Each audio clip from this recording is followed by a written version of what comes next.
Tutol si Draymond Green at hindi siya pabor sa sinabi ni Kevin Durant na nananalo ng kampyonato ang opensa kung walang depensa. Nang tanongin ng isang reporter itong si Draymond Green patungkol dyan, "So I hear you, but Kevin has won."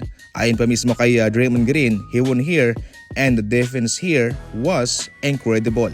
Kailangan natin respetuhin mga idol itong opinyon ni Kevin Durant patungkol dyan, pero syempre hindi rin po talaga may itatanggi na mayroon ding papel na ginagampanan yung depensa.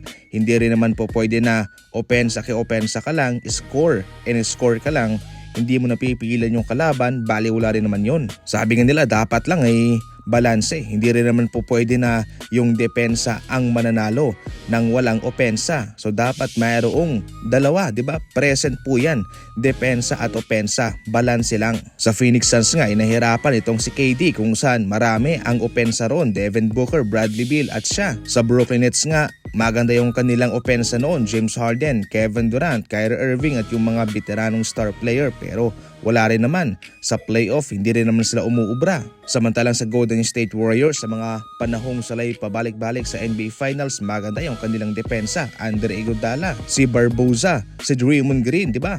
Maganda yung kanilang depensa noon, kaya dapat balanse lang talaga. Samantala, marami sa ngayon ang hindi nabibiliban sa mga performance nitong si Cooper Flagg. Ayon sa impormasyon mga idol, itong si Cooper Flagg ay ang pangalawang mayroong worst plus minus sa NBA. Ibig sabihin nun ay hindi po maganda ang kanyang koneksyon sa kanyang mga kasama, hindi po maganda ang inilalaro ng kanilang kupunan kung siya'y nasa loob ng court. Ang mali kasi dito mga idol ay yung mga media, yung hype nila. Siyempre, pag hinahype mo yung isang tao at kung hindi naman talaga yun ang kanilang nakikita sa taong yun, ay magiging dismayado sila. Malaking pressure yun para sa isang player at malamang sa alamang ngayon ay nahihirapan itong si Cooper Flagg sapagkat yung expectation sa kanya ay napakataas. Pero ngayon siya nag-i-struggle kaya mayroong koneksyon ang lahat ng yan. Yan po mga idol ang matinding pinagdadaanan ng bawat rookie. Pero syempre, ay dapat na wag mong pakinggan ng mga yan at patuloy ka lang sa trabaho mo.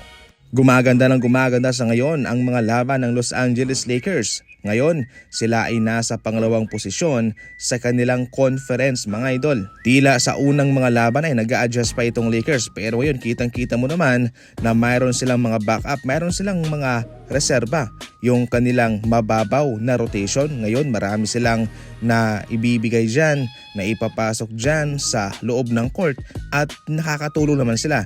Itong si Smith Jr. sa mga panahong kailangan siya, nag-step up siya. Maski man itong si Ayton, sabi nga po ng mga fans ng Lakers dyan, kahit na wag na lang bumalik itong si Luka and LeBron, magpahinga na lang muna sila dahil kaya naman pala ng mga reserba na may panalo ang mga laban. Yan lang muna sa ngayon ng ating mga balitang basketball. Maraming salamat po sa panonood. Hatid balita, hindi kabitin kahit paano. From courtside hanggang kanto, sabay sigaw. NBA news, let's go. Mga tropa, bawal ang pahinga now. Dribble sa umaga, hustle sa gabi.